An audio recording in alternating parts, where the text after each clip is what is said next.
Hello my YouTube family. अगर आपने channel को सब्सक्राइब नहीं किया है तो चैनल को सब्सक्राइब करिए ताकि कहानी के आगे के एपिसोड पब्लिश होते ही आपको नोटिफिकेशन मिल जाएगा। आइए अब कहानी की ओर चलते हैं। ध्रुति काव्यांश एपिसोड 26। अब नेक्स्ट। सुबह का वक्त। अधीरा ध्यांश के हाथों को देख रही थी कि तभी ध्यांश ने उसके कमर को पकड़ लिया और अपने एकदम करीब कर लिया। ध्यांश के ऐसे करने पर अधीरा चौंक गई और उसकी आंखें हैरानी से बड़ी बड़ी हो गई और उसके दिल की धड़कनें एकदम से तेज चलने लगी। अधीरा की वो सिल्वर ग्रे आंखें इस वक्त ध्यांश के सामने थी और वो किसी स्टोन की तरह चमक रही थी। उसका आधा मुंह खुला हुआ था और वो अपनी आंखें बड़ी करके एकटक ध्यांश को देख रही थी। ध्यांश उसकी आंखों में दीवानगी से देख रहा था। अधीरा की आंखें उसे मदहोश कर रही थी। ध्यांश उसके आंखों में जुनून से देखते हुए अपनी मदहोशी भरी आवाज में बोला, उफ, ये झील जैसी आंखें तेरी, इसमें तैरूं या डूबकर बह जाऊं। ध्यांश की बात सुन अधीरा अपनी पलकें झुका लेती है। ध्यांश उसे देख जैसे पागल हुआ जा रहा था। उसने अधीरा को अपने और पास करके उसके चेहरे के एकदम करीब अपना चेहरा करके एकदम मदहोशी से बोला, मुझे देखते ही शर्मा कर झुक जाते हैं तेरे नैना। भूत भाता है मुझे तेरा इस तरह मुझे दीवाना करना। उसकी बात सुन वहां खड़े ध्रुविका और रावी जोर से चिल्लाई, ओहो भाई क्या बात है। रावी और ध्रुविका की आवाज सुन अधीरा शर्मा गई और ध्यान से छुपने की कोशिश करने लगी। अधीरा को अपने आप से दूर जाता देख ध्यान गुस्से में आ गया और उसने अधीरा को और कस के पकड़कर कहा, रस भरी ये गलती कभी मत करना। ध्यांश की बात सुन अधीरा डर गई और घबराकर शांति से खड़ी हो गई। ध्यांश को ऐसे देख मीनाक्षी जी उसे घूरते हुए बोली, तू भी अपने बाप जैसे वही बन और एक पागल आ गया है। अब तो ऐसा लगता है कुछ साल बाद महल महल नहीं रहेगा, पागल खाना हो जाएगा। मीनाक्षी जी की बात सुन सब उसे देखने लगे। ध्यांश ने मीनाक्षी जी की बात सुनकर कहा, दादी हम पागल नहीं, हम तो दीवाने हैं। काव्यांश ध्रुति को अपने नजदीक करके उसके कान पर बाइट करके उस जगह पर लिंक करते हुए कहा, हमें देखकर बताइए तो जरा, हम कब तक ठीक होंगे। ध्रुति काव्यांश के ऐसे करने पर एकदम से सिहर गई और उसकी बात सुन उसे घूरते हुए बोली, आपकी ऐसी हरकतें रही ना तो हम कह रहे हैं आप सुधर जाइए। काव्यांश ने उसके कान से लेकर गालों तक लिक करते हुए बोला, हम तो सुधरने से रहे हुक्मरानी सा, हम तो कहते हैं आप भी बिगड़ जाइए। क्या कहती हैं आप? हाँ फिर सब पागल ही पागल, ध्रुति ने अपना मुंह बिगड़ते हुए कहा। तो काव्यांश उसके होठों के पास आते हुए बोला, यह हुक्मरानी सा पागल नहीं दीवाने, सन की, इश्क का सन की। क्या कह क्या कर रहे हैं हुकुम सा, हम हॉस्पिटल में हैं, कुछ तो शर्म करें। ध्रुति ने ध्यांश को अपने आप से दूर करते हुए कहा तो काव्यांश ने ध्रुति को कसकर पकड़ लिया। काव्यांश की मजबूत पकड़ अपने हाथों पर महसूस कर ध्रुति समझ गई थी कि काव्यांश को गुस्सा आ रहा है। वो इस वक्त इस सन के आदमी को गुस्सा नहीं दिलाना चाहती थी, इसलिए ध्रुति ने खुद आगे बढ़कर काव्यांश के होठों पर अपने होठ रख दिए। ध्रुति के ऐसा करते ही काव्यांश के दिल में हजारों लड्डू फूट गए। उसने अपने चेहरे पर सनक भरी स्माइल लाकर ध्रुति के होठों को पैशनेटली चूमने लगा। ध्रुति और काव्यांश एक दूसरे में खोए हुए थे कि तभी कायरा अचानक ही वार्ड के अंदर आ गई। अपने सामने का नजारा देख उसकी खांसी निकल गई। उसकी खांसी की आवाज सुन ध्रुति की आंखें बड़ी हो गई और वो काव्यांश से दूर होने लगी, लेकिन काव्यांश ने उसके होठों को अपने दांतों से दबा के रखा था, जिस कारण वो काव्यांश से अलग नहीं हो पा रही थी। कायरा जल्दी से पलटी और बाहर जाते हुए बोली, सॉरी सॉरी, हमें मालूम नहीं था। ये कहकर वो वार्ड से बाहर चली गई। ध्रुति ने काव्यांश को बुरी तरीके से घूरा। काव्यांश उसे ऐसे देख बोला, होठों पर उल्फत का नाम होता है, आंखों में छलकता जाम होता है, तलवारों की जरूरत वहां कैसे जहां नजरों से कत्ले आम होता है। बस करिए हुकुम सा, आपका ये पागलपन जब देखो तब आपके ये सब सूझता रहता है, ना जगह देखते हैं ना उम्र। ध्रुति ने काव्यांश को वैसे ही घूरते हुए कहा, अजी उम्र का क्या है, जब तक जिंदा है ये खूबसूरत पल जीने दीजिए हुक्मरानी सा, पता नहीं कब क्या हो जाए। काव्यांश ध्रुति के आंखों में देखते हुए कहा तो ध्रुति ने झट से उसके होठों पर अपने हाथ रख दिए और उसे घूरते हुए बोली, कभी तो अच्छा बोला कीजिए हुकुम सा। अगर आप हमेशा इतने ऐसे मीठा खिलाएंगे तो हम भी मीठा ही बोलेंगे हुक्मरानी सा। कामेश ने अपनी मदहोशी भरी आवाज में कहा, जिसे सुन धृति शर्मा गई और अपने दोनों हाथों से अपना चेहरा ढक लिया। ध्यान अधीरा को वैसे ही खोए हुए देख रहा था और सब उन दोनों को। अधीरा उससे छूटना चाहती थी लेकिन ध्यान उसे कसकर पकड़ कर रखा था जिस कारण वो उससे छूट नहीं पा रही थी।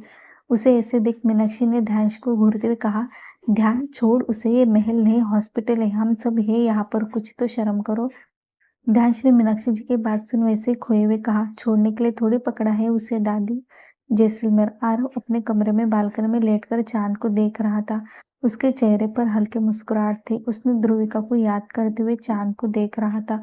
एक अदा आपके दिल चुराने की, एक अदा आपके दिल में बस जाने की, चेहरा आपका चांद सा और एक हसरत हमारे उस चांद को पाने की। आरव बस एकटक चांद को देख रहा था और किसी गहरी सोच में डूबा हुआ था। उसके चेहरे पर दीवानगी से भरी स्माइल थी जो इस वक्त उसे एकदम कातिल बना रही थी। माधवगढ़ कुशल अपने रूम में बैठा था। उसके हाथ में आइस बैग था जिससे वह अपने गालों को सेक रहा था। उसकी आंखें गुस्से से लाल थी। वो ध्यांश और कावेश को मन ही मन गालियां दे रहा था।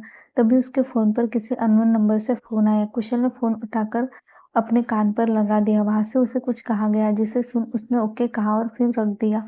फोन रखने के बाद उसके चेहरे पर कुटिल मुस्कान आ गई और वो उसे कुटिलता से मुस्कुराते हुए बोला, अब देखता हूँ तुम दोनों को, बहुत खुद को शेर समझते हो ना। जब शेरगिरी निकल जाएगी तुम लोगों की। वैसे मुझे नहीं पता था तुम्हारा इस राजस्थान के बाहर भी दुश्मन की कमी नहीं। अब आएगा मजा। जैसलमेर आरव वही बालकनी में लेटकर चांद को निहार रहा था। उसके एक हाथ में अपना फोन था जिस पर ध्रुविका की तस्वीर थी जो आरव ने चुपके से ली थी। उस फोटो को देखते हुए आरव बोला, मानता हूँ चांद खूबसूरत है, उसकी खूबसूरती भी चांद से कम नहीं। जो टिक सके उसकी खूबसूरती के आगे इतना तो चांद में भी दम नहीं। ये कहकर आरव सनक भरी स्माइली मुस्कुराने लगा और ध्रुविका के फोटो को देखते हुए बोला, तुम्हें अपना बनाने का जुनून सर पे है, कब से है, मुझे आदत बना लो एक बुरी, कहना है तुमसे है, तुमसे है। जयपुर हॉस्पिटल। काफी रात होने के कारण ध्रुति के सबको घर भेज दिया था। हॉस्पिटल में बस कावेश, ध्रुति, राका, कावेरी, राधेश और आरुष थे। बाकी सबको ध्रुति ने घर भेज दिया था। ध्रुति इस वक्त कावेश के पास बैठी थी और कावेश को फ्रूट खिला रही थी। कावेश उसे एकटक देख रहा था। उसकी इंटेंस नजर खुद पर महसूस कर ध्रुति के रोंगटे खड़े हो गए थे। ये आदमी आज भी उसे इतना मजबूर करता था कि उसका दिल बगावत पर उतर आता था। कामेश ने ध्रुति को देखते हुए कहा, क्या आपने ध्यान को माफ किया हुक्मरानी साहब? नहीं, ध्रुति ने कामेश की बात सुन एक शब्द में जवाब दिया जिसे सुन कामेश ने उसके कमर को पकड़ते हुए कहा, कितना गुस्सा हुक्मरानी साहब। क्यों, क्या हम अब अपने बेटे से नाराज भी नहीं हो सकते? ध्रुति ने कामेश के मुंह में एप्पल का पीस डालते हुए कहा जिसे सुनकर कामेश ने उस एप्पल को खाते हुए अपने होठों पर के होठ रखकर दिए और उस पीस को ध्रुति के मुंह में धकेलते हुए कहा, आप भी खा लीजिए, थोड़ी एनर्जी आएगी। ध्रुति को कामेश की हरकत देख ऐसा लग रहा था जैसे वो कहीं जाकर छुप जाए। ये इंसान सच में अब क्या ही करे। ध्यान अपने कमरे में था। उसने सिर्फ लोअर पहना था और उसके ऊपर की बॉडी न्यूड थी जिससे उसके सिक्स पैक्स ऐप साफ दिख रहे थे। वो अपनी खिड़की के पास खड़े होकर चांद को देख रहा था। तभी उस दरवाजा खोलने की आवाज आई। आवाज सुन ध्यान के चेहरे पर सनक भर स्माइल आ गई।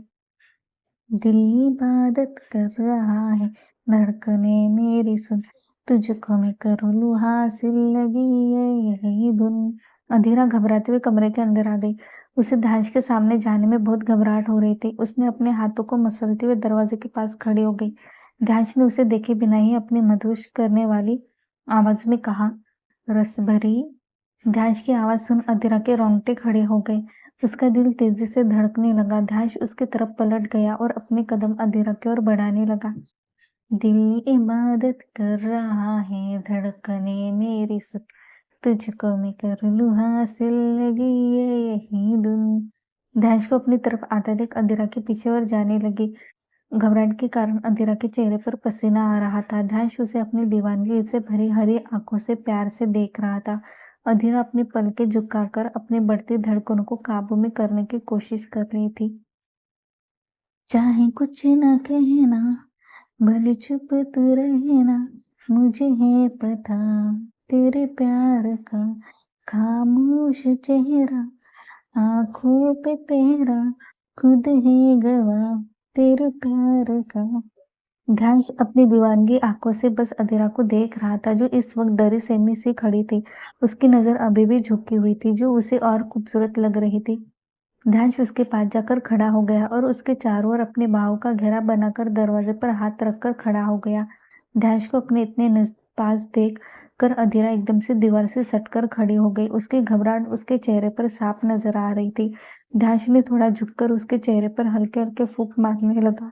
ध्यान के ऐसा करने पर अधीरा एकदम से सिहर गई। उसकी आंखें अपने आप बंद हो गई और उसकी पकड़ अपने साड़ी पर कस गई। अधीरा का मुंह आधा खुल गया था और वो बहुत हसीन लग रही थी। ध्यान की फूंक मारने से अधीरा के आगे के बाल हल्के हल्के उड़ने लगे थे और वो अधीरा के गालों को बार बार छू रही थी। ध्यान अपनी पलके बिना झपकाए अधीरा के चेहरे को देख रहा था। उसने अपने एक हाथ को धीरे से अधीरा के कमर पर रखा और धीरे धीरे उसकी कमर को छूते हुए पीछे से कमर पर अपने हाथ को ले जाने लगा। ध्यान के ऐसे छूने से अधीरा की सांसें तेज हो गई और उसके मुंह से हल्की गर्म सांसें निकलने लगी, जो ध्यान के चेहरे पर जा रही थी। अधीरा को ऐसे देख ध्यान जैसे पागल हुआ जा रहा था। उसका अपने आप पर से कंट्रोल निकलता जा रहा था। उसकी पूरी बॉडी गर्म हो गई थी। उसने अधीरा के कमर को कसकर पकड़ लिया और उसे अपने नजदीक करके उसके सीने को अपने नेक सीने पर चिपका दिया। ध्यान ये सब इतने कामुक तरीके से कर रहा था कि अधीरा की सिसकी निकल गई। उसका पूरा शरीर गर्म हो गया था। ध्यान अधीरा के ऐसे पास होने पर अपने आप को कंट्रोल खोने से रोक नहीं पा रहा था। उसने धीरे से अपने होठ अधीरा के माथे पर रख दिए, जिससे अधीरा की आंखें बंद हो गई। ध्यान ने उसके माथे से अपने होठ हटाकर उसके दोनों आंखों को चूम लिया। फिर उसने अधीरा के दोनों गालों पर चूम लिया। उसने अधीरा की ठुड्डी को अपने एक हाथ से पकड़ लिया और उसके चेहरे को ऊपर किया। ध्यान ने धीरे धीरे उसके अपने होठ पर अधीरा के होठ पर रख दिए। ध्यान के ऐसा करने पर अधीरा के बॉडी में जैसे बिजली सी कौंध गई। ध्यान अधीरा के होठों को सॉफ्टली चूम रहा था। अधीरा का दिल घबराहट के कारण शोर के स्पीड से भाग रहा था, जिसमें ध्यान अच्छी तरह से महसूस कर रहा था। उसकी बॉडी आग की भट्टी की तरह गर्म हो गई थी। उसने अधीरा के होठों को वैसे ही चूमते हुए अपने बाहों में उठाकर बेड पर लेट गया और बेड पर लेटा दिया। फिर उसके ऊपर आकर उसके होठों को पैशनेटली चूमने लगा। काफी देर बाद किस करने के पर अधीरा की सांसें तेज हो गई, जिससे दानिश ने उसके होठों को हल्के से काट लिया और उसे छोड़ दिया। फिर उसके गर्दन पर अपने होठ रख दिए। अधीरा अपनी सांसों को काबू में कर पाई थी कि दानिश के इस मुंह पर उसकी सांसें ऊपर के ऊपर और नीचे के नीचे रह गई। दानिश उसके साड़ी के पल्लू को पकड़कर साइड करने लगा। ये देखकर अधीरा ने दानिश को अपने ऊपर से धक्का दे दिया। अधीरा के इस मुंह से दानिश बेड से नीचे गिर गया। अधीरा ये देखकर डर गई और डरते हुए आई एम सॉरी, वो हम आपको गिराना नहीं चाहते थे, बस गलती से हो गया। दानिश को अधीरा का ऐसे धक्का देना बिल्कुल भी पसंद नहीं आया था। उसका चेहरा गुस्से से लाल हो गया था। उसने फर्श से उठते हुए अधीरा को घूर कर देखा और उसके एकदम नजदीक जाकर झट से उसके साड़ी के पल्लू को उसके कंधे से अलग कर दिया। दानिश के ऐसा करने पर अधीरा ने अपने दोनों हाथों से अपने सीने को ढक दिया। अधीरा को ऐसा देख दानिश एकदम गुस्से में आ गया और उसने अधीरा के गालों को अपने हाथ से पकड़कर बोला, क्या छुपाना चाहती है आप? यही सब जिस पर हमारा हक है। पहले तो खुद ने ही हमें पास आने के दिया और अब खुद ही हमें अपने आप से दूर कर रही है आप। ये सब करके साबित क्या करना चाहती हो? ध्यान के ऐसे चिल्लाने पर अधीरा एकदम से डर गई और बेड से एकदम से चिपक गई। घबराहट के कारण उसके मुंह से कुछ नहीं निकल रहा था। वो काफी घबराई हुई थी। ध्यान ने उसके एकदम नजदीक जाकर उसके कान पर लिप करते हुए कहा, रस भरी। दानिश के ऐसा करने पर ना अधीरा को डरा रहा था, लेकिन उसके मुंह से एक आवाज तक नहीं निकल रही थी। दानिश ने वैसे ही उसके कान पर लिप करते हुए कहा, बोलो रसभरी, क्या साबित करना चाहती हो कि मैं तुम पर जबरदस्ती कर रहा हूँ? अधीरा बहुत डर गई थी। उसका दिल काफी तेजी से धड़क रहा था। उसका शरीर डर से कांप रहा था। उसका पूरा बदन पसीने से भीग गया था और वो धीरे धीरे सिसक रही थी। दानिश ने उसकी आवाज सुनकर उसके गर्दन पर हल्के हल्के चूमने लगा। दानिश के ऐसा करने पर अधीरा झटपटाने लगी। दानिश उसे ऐसे रिएक्ट करता देख उसे छोड़ दिया और उसे बेड पर धक्का देकर खुद उसके ऊपर आकर अपने गालों को उसके गालों पर रब करने लगा और वैसे ही अधीरा को पकड़कर सो गया। उसके सोने के बाद अधीरा ने दानिश को देखा, जो सुकून से सो रहा था। उसके दिल में ध्यान धीरे धीरे अपनी जगह बना रहा था और अब भी उसे अच्छा लगा कि ध्यान ने उसके साथ कुछ नहीं किया। भले वो काफी गुस्सा हो गया था, अधीरा भी उसे देखते हुए सो गई। उसके सोने के बाद ध्यान ने अपनी आंखें खोल दी और अधीरा को सनक भरी मुस्कान से देखने लगा और अपने मन में बोला, रसभरी रसभरी, मेरी लाल टमाटर से भरी रसभरी, तेरे ऊपर तो सिर्फ मेरा हक है और वो हक तुम खुद मुझे दोगी, वो भी बहुत जल्द। ध्यांश भी अधीरा को देखते हुए सो गया। कायरा और क्रुश अपने कमरे में थे। क्रुश अभी तक सोया नहीं था। कायरा उसके सीने पर सर रखकर सुकून से सो रही थी। क्रुश का एक हाथ कायरा के बालों पर था और वो उसके बालों को सहला रहा था और उसका दूसरा हाथ कायरा के कमर पर था। क्रुश की आंखें में नींद सी जैसे हवा हो गई थी। वो काफी गहरी सोच में था। वो बस यही सोच रहा था, सब तो ठीक था, फिर अचानक से ये सब कैसे हो गया। जब काव्यांश के साथ सब बॉडीगार्ड थे और दूसरी गाड़ी में था, वो अभी तक ये पता नहीं कर पाया था कि ये सब किसने किया। हॉस्पिटल में काव्यांश ध्रुति को लेकर बेड पर सोया हुआ था। उसका एक हाथ ध्रुति के पेट को सहला रहा था, जिससे ध्रुति को गुदगुदी हो रही थी। काव्यांश उसे ऐसे देख बोला, आप तो ऐसे रिएक्ट करती है जैसे हम आपको पहली बार छू रहे हैं। ध्रुति उसके हाथ को पकड़ते हुए बोली, आप तो अभी जवान हुए हैं, तो हमें भी थोड़ी थोड़ी वैसी ही फीलिंग आ रही है। अच्छा, तो फिर क्या बोलती है, आप एक बार फिर हम सब ट्राई करते हैं। कामेश ने ध्रुति को देख एक आइज विंक करते हुए कहा था। ध्रुति को वो सीन याद आ गया जब कामेश ने उसे बोल डांस करके उसे सेड्यूस करने के लिए कहा था। वो सब सोचकर ध्रुति के शरीर पर रोंगटे खड़े हो गए। महल। ध्रुविका अपने कमरे में बने बालकनी पर बैठी थी। उसका पूरा ध्यान चांद पर था और वो मन में बहुत बेचैन थी, जैसे बहुत कुछ बुरा होने वाला है। उसे काव्यांश की भी फिक्र हो रही थी। कहाँ उसका हंसता खेलता परिवार ऐसे बिखर गया था। उसने आसमान में देखते हुए कहा, हे महादेव, सबकी रक्षा करना। सुबह का वक्त। रावी और ध्रुविका कॉलेज गई थी। आज दोनों भी शांत थी। रावी जो हर वक्त मस्ती में रहती थी, वो आज शांत थी। ध्रुविका जैसे वो कॉलेज में आई, आरव एकदम से उसके सामने आ गया और एक सनक भरी स्माइल उसे देखकर अपने गर्दन को सहलाकर उसके साइड से जाने लगा। कार्तिक को आरव का ये रूप देखकर अजीब लगा। ध्रुविका आरव के पास से गुजर जाने से पता नहीं क्यों उसे बहुत अजीब लगा। एक बेचैनी उसके मन में घर करके चली गई।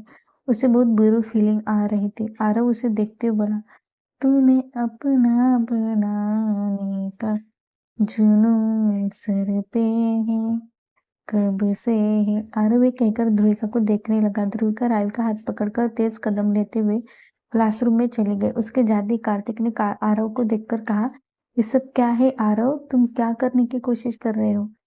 उसे अपना बनाने की कसम खाई है। आरव ये बोलकर क्लासरूम में चला गया और उसके पीछे पीछे कार्तिक भी चला गया। हॉस्पिटल।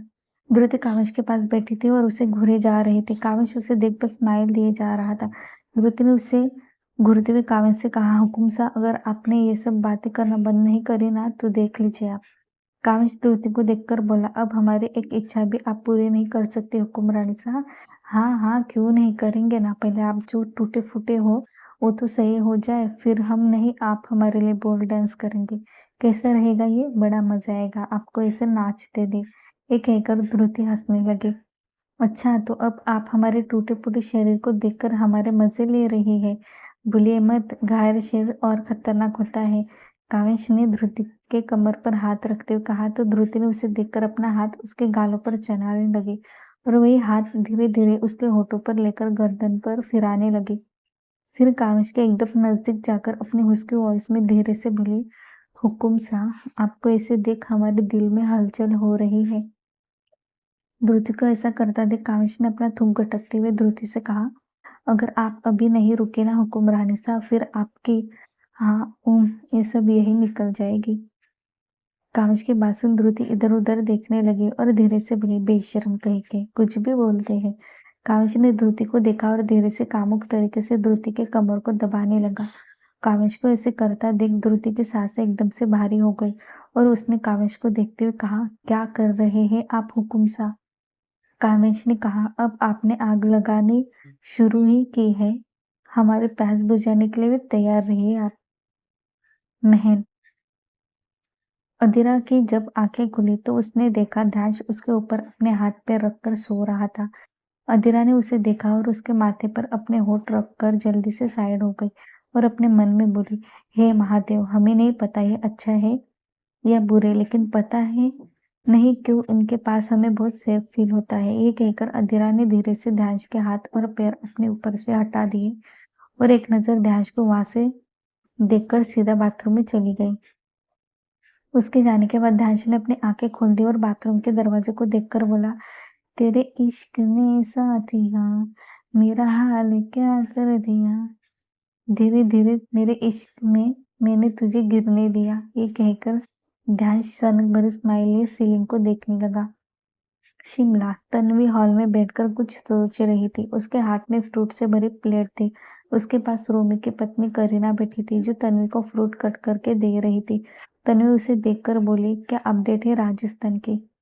करीना ने उसे ऐसे देखकर कहा, आपके लिए खुशखबर है मालकिन, पता चला है कि वो राजस्थान के हुकुम सा है ना, उनका बहुत बड़ा एक्सीडेंट हो गया है और उनका बचना बहुत मुश्किल है। करीना की बात सुन तन्वी के हाथ में जो प्लेट थी वो नीचे गिर गई। उसने अपनी आंखें बड़ी बड़ी करके कहा, किसने किया ये सब? किसकी इतनी हिम्मत हो गई? अगर काव्य को कुछ हुआ तो मैं उस इंसान को जार से मार दूंगा। तभी उसे अपने पीछे से गुस्से भरी आवाज आई, तुम्हें क्यों इतनी मिर्ची लग रही है उस काव्यांश के लिए? सिद्धार्थ की आवाज सुन तन्वी अपनी जगह से उठ गई और उसके पास जाकर उसके गाल पर थप्पड़ मार दिया। तन्वी ने गुस्से में सिर के शर्ट को कॉलर को पकड़ लिया और चीखते हुए बोली, तुमने कहा था तुम उसे बर्बाद करोगे, लेकिन तुमने उसे मारने की कोशिश की। क्यों किया तुमने ऐसा? क्या जरूरत थी तुम्हें ये सब करने की? अगर तुम्हें मारना ही था तो उस 2 टके की लड़की उस धृति को मारते। मेरे काव्य पर तुमने क्यों वार किया? तन्वी के थप्पड़ मारने से सीढ़ का पारा हाई हो गया था। ऊपर से उसकी बातें सुन तो सीढ़ और आग बबूला हो गया। उसने तन्वी के बालों को कसकर पकड़ लिया और उससे अपनी कॉलर छुड़ाकर उसके गाल पर जोर से थप्पड़ मारकर बोला, मेरे साथ सोकर मेरे साथ बच्चा पैदा करने के बाद भी तुम्हें अभी तक उस काव्यांश की पड़ी है? उसके लिए तुमने मुझ पर हाथ उठाया? तुम्हारी इतनी हिम्मत कि मेरे होते हुए उस काव्यांश के बारे में सोचो। पहले वो ध्रुति उसके पास गई और अब तुम अभी भी उसके पीछे हो। सीड काफी गुस्से में था। उसने तन्वी को वैसे ही बालों को पकड़कर खींचकर कमरे में लेकर चला गया और उसे बेड पर पटक दिया। फिर अपना बेल्ट निकालते हुए बोला, अभी बताता हूँ तुम्हें। एक कहकर उसने तन्वी के दोनों हाथों को बेल्ट से बांध दिए और उसके ऊपर आकर उसके जबड़ों को कसकर पकड़ लिया और बोला, अब जब तक काविश मर नहीं जाता तुम रोज इस बेड पर तड़पोगी। एक कहकर उसने अपनी पैंट निकाली और बेरहमी से तन्वी के ऊपर टूट पड़ा। तन्वी दर्द से चीखे जा रही थी। नीचे करीना ने जब तन्वी की चीखें सुनी वो डर से कांप गई और उसने रोमी को पकड़कर कहा, क्या हमें यहाँ रहना जरूरी है? हम कहीं और नहीं रह सकते? रोमी ने एक नजर करीना को देखा और कहा, अपनी बकवास बंद करो और चुपचाप रूम में जाकर बैठो। करीना ने रोमी को देखा और रोते हुए अपने कमरे में चली गई। करीना के जाने के बाद रोमी ने एक नजर उस दरवाजे को देखा जिस और करीना गई थी। फिर वो वहां से चला गया। DK college. ध्रुविका और रावी अपने क्लासरूम में बैठे थे। तभी क्लास टीचर के अंदर आकर सब स्टूडेंट को देखकर बोले, स्टूडेंट, आज आपके क्लास में एक नया स्टूडेंट आया है, मिले इनसे। ये है, एक लड़के को दिखाकर, अनुष, और ये है अपूर्व। रावी उन दोनों को देखकर बोली, ये तो वही है ना जिसने उस दिन मुझे जिंगली बिल्ली कहा था?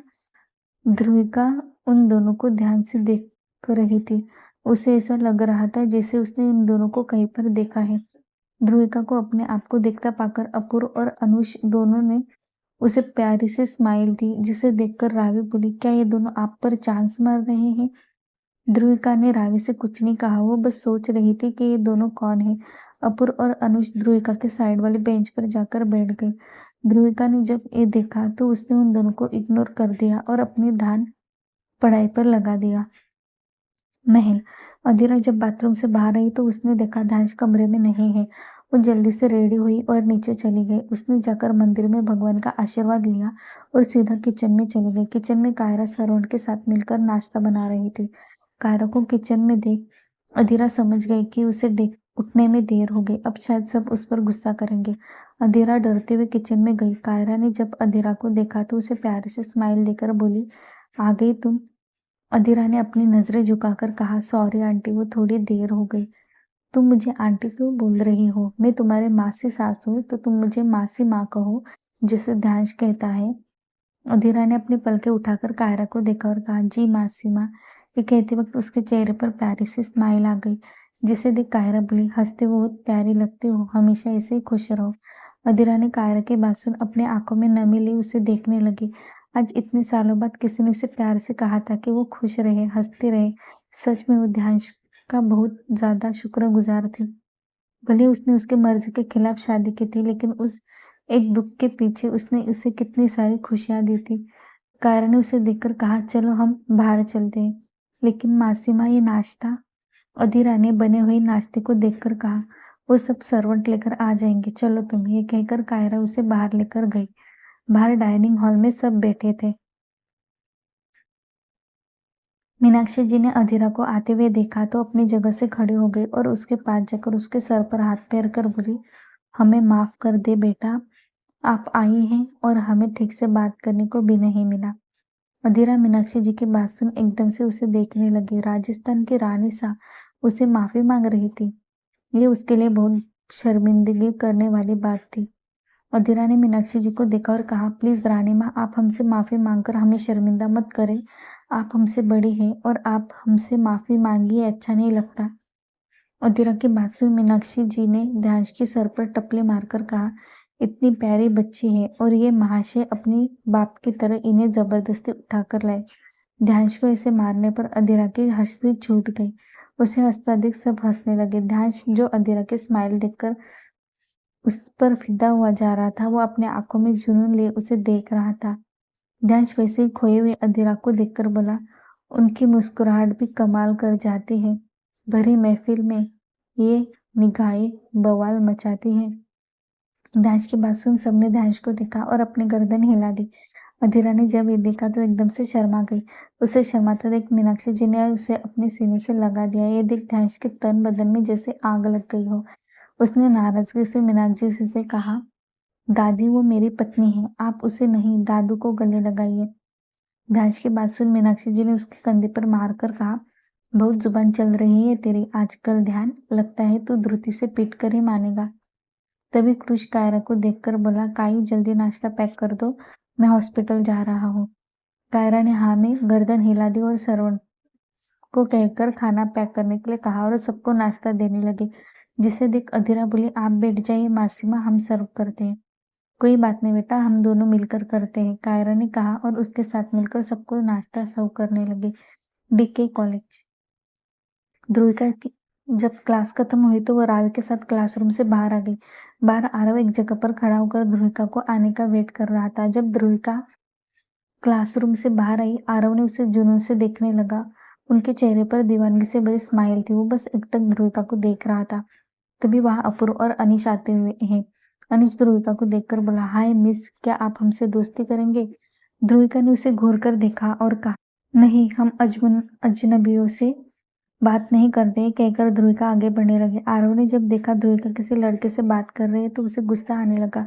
तभी उसने ऐसा कुछ देखा जिससे आरव का गुस्सा उसके सर चढ़ गया। ध्रुति आगे जा ही रही थी कि अपूर्व ने अनीश ने उसे पीछे से गले लगा लिया। ये देखकर तो आरव जैसे पागल सा हो गया। उसने अपने कदम आगे बढ़ाए। ध्रुविका ने जब ये देखा, उसके चेहरे पर प्यारी सी स्माइल आ गई। आरव ध्रुविका की स्माइल देख उसे बुरी तरीके से घूरने लगा। ये लड़के ऐसे लड़कों से चिपक कर मुस्कुरा रही थी। आरव को बहुत गुस्सा आने लगा था। ध्रुविका ने उन दोनों को अपने दोनों हाथों से पकड़कर अपने सामने लेकर आ गई और मुंह फुलाकर बोली, आप दोनों मुझसे बात मत करो, हम बहुत नाराज हैं आपसे। अरे हमारी छुटकू बहन, चलो आपकी सारी नाराजगी हम अभी दूर करते हैं। अपूर्व ने ध्रुविका के गाल को खींचते हुए कहा, जिसे सुनकर ध्रुविका ने सैड सा फेस बनाकर कहा, आज नहीं, हमारा मूड खराब है। सब कॉलेज के लड़के लड़कियां उन चारों को देख रहे थे, खास करके ध्रुविका को। वो हमेशा शांत रहती थी और अभी वो एकदम बच्चों जैसे बिहेव कर रही थी। आरव के तो ये सब देखकर जैसे सीने पर सांप लौट रहे थे। उसका चेहरा एकदम से लाल हो गया था। उसे बहुत गुस्सा आ रहा था। उसने ध्रुविका को देखकर अपने गर्दन को हाथ से बुरी तरीके से सहलाते हुए धीरे से मगर गुस्से से कहा, तबाही तबाही तबाही आएगी अगर तू किसी और के सीने से लग जाएगी। एक दिन तुम्हें ऐसे कैद करूंगा कि चाहकर भी तुम किसी को देख नहीं पाओगी। ये कहते वक्त आरव की आंखों में बेहद दीवानगी थी। ध्रुविका जो अनीश और अपूर्व के साथ थी, उसे ना जाने क्यों ऐसा लग रहा था जैसे कोई उसे बहुत शिद्दत से देख रहा था। उसने अपनी आंखें इधर उधर घुमाई लेकिन उसे कोई नहीं दिखा। उसे बहुत बेचैनी हो रही थी। आरव उसे भीड़ में से देख रहा था। उसने सनक भरी स्माइल लिए ध्रुविका को देखते हुए कहा, मेरी दीवानगी इस कदर हद पार करेगी जब आप मुझे शिद्दत से चाहोगे। तुम्हें अपना बनाने का जुनून सर पे है, कब से है। ध्रुविका अनीश और अपूर्व को लेकर बाहर चले गए। अपूर्व ने उसे देखकर कहा, अब हम जाते हैं, शाम को मिलेंगे। ध्रुविका ने हाँ कहा और राव के साथ महल चली गई। हॉस्पिटल। कावेश हॉस्पिटल में कल से था, जिस कारण उसका मूड काफी उखड़ गया था। उसने डॉक्टर से कहकर घर जाने को कहा। डॉक्टर कावेश को जाने नहीं देना चाहता था, पर ध्रुति साथ थी, इसलिए उसने कावेश को ले जाने के लिए हाँ कह दिया। महल। ध्रुति कावेश को लेकर महल आ गई थी। सबने जाकर कावेश को देखा, इस वक्त लैपटॉप लेके बैठा था। सच में ये आदमी कभी नहीं सुधर सकता। ध्रुति ने कावेश को देखकर कहा, अब आप ठीक तो है ना? हम शाम को मंदिर जाकर आएंगे। कामेश ने उसे नहीं रोका क्योंकि उसे पता था ध्रुति महादेव को कितना मानती है। ध्रुति ने कामेश के हाथ से लैपटॉप लिया और साइड में रख दिया और उसके सीने पर सर रखकर बोली, हम बहुत डर गए थे हुकुम सा। कामेश ने ध्रुति के बालों को सहलाते हुए कहा, हम ठीक है हुकुमरानी सा। और इस कावेश को मारने की ताकत सिर्फ दो लोगों में है, एक तो मेरे महादेव और दूसरे मेरी जान से प्यारी मेरी सनक, मेरा जुनून, मेरी हुकुमरानी सा। कावेश की बात सुन ध्रुति ने उसे कसकर पकड़ लिया और अपनी आंखें बंद करके कावेश के दिल की धड़कनें सुनते हुए बोली, जहनसी तुझे चाहूं बेतहाशा, जहनसी। ध्यान आज महल जल्दी आ गया था क्योंकि उसे ध्रुति के साथ मंदिर जाना था। ध्यान जब अपने कमरे में आया, उसने देखा अधीरा साड़ी के प्लेट्स बना रही थी। ध्यान धीरे कदम लेते हुए अधीरा के पास चला गया और उसके पीछे खड़े रहकर उसके पेट पर अपने दोनों हाथ रख दिए। ध्यान की छुअन अपने पेट पर महसूस कर अधीरा के हाथ से साड़ी के प्लेट छूट गए और उसकी आंखें अपने आप बंद हो गई। ध्यान ने अपनी उंगलियां अधीरा के पेट पर चलाने लगा और उसके गर्दन पर हौले हौले चूमने लगा। ध्यान की छुअन से अधीरा बहक रही थी। उसे ऐसा बहुत खूबसूरत लग रहा था। ध्यान की उंगलियां उसके पेट पर घूम रही थी, जिससे अधीरा का रोम रोम सिहर रहा था। उसे बहुत बेचैनी हो रही थी। ध्यान अधीरा के चेहरे के एक एक भाव को जुनून से देख रहा था। ध्यान ने अधीरा के कानों पर अपने होठों से चूमते हुए धीरे से कहा, मेरे दिल के धड़कनों को की जरूरत से है, तितलियों से नाजुक से है वो, परियों जैसे खूबसूरत से है मेरी रसभरी। ध्यान की बात सुन अधीरा का पूरा चेहरा लाल हो गया। तभी उसे महसूस हुआ कि ध्यान ने उसके प्लेट को साड़ी में टक कर दिया है। ये समझकर अधीरा का दिल जोरों से धक धक करने लगा। अधीरा की धड़कनें सुन कामेश के चेहरे पर जुनून से भरी मुस्कान आ गई। उसने अधीरा को वैसे ही पकड़कर कहा, कब तक तड़पाओगी रसभरी? मुझे भी इस कयामत में डूबकर बह जाना है। इतने पास होकर भी ये दूरी क्यों है रसमलाई? दिल इबादत कर रहा है, धड़कने मेरी सुन, तुझको मैं हासिल कर लूं, लगी ये यही धुन। अधीरा ध्यान की बात सुन शर्मा गई और अपनी पलकें झुकाकर धीरे से बोली, सब्र का फल मीठा होता है, इसलिए वेट कीजिए। वही तो नहीं हो रहा है रसभरी, तेरा सुरूर इस हद से ज्यादा बढ़ गया है रसभरी। तभी उनके कमरे का दरवाजा किसी ने नॉक किया। ध्यांश ने उसे अंदर आने को कहा। रावी कमरे में झांक कर देख रही थी। ये देख, ध्यांश बोला, चटर पटर क्या क्या कर रहे हैं? ध्यांश की आवाज सुन रावी हड़बड़ा गई और बोली, भाई आपको माँ और भाभी को बड़ी माँ ने बुलाया है। ये बोलकर रावी वहां से भाग गई। ध्यांश ने अधीरा के गर्दन पर चूम लिया और बाथरूम में चला गया। अधीरा ने उसके लिए कपड़े निकाल लिए और कमरे से बाहर चले गए। ध्यांश, अधीरा, राधेश और ध्रुति मंदिर के लिए निकल गए। थोड़ी देर बाद वो लोग मंदिर पहुंच गए। दर्शन करने के बाद अधीरा और ध्यांश ने कुछ गरीब लोगों को कपड़े और खाना दिया। ये सब करने के बाद अधीरा और वहां से जा रहे थे तभी ध्यान का फोन रिंग हुआ। ध्यान ने फोन पर बात कर रहा था। ये देखकर अधीरा वहां से धोती के पास जाने लगी। तभी किसी ने उसका हाथ जोर से पकड़ लिया। मिलते हैं नेक्स्ट एपिसोड में। Thank you. कहानी को आगे जानने के लिए चैनल को सब्सक्राइब करें और बेल आइकन को प्रेस करना ना भूलें। तब तक के लिए बाय बाय। Thank you.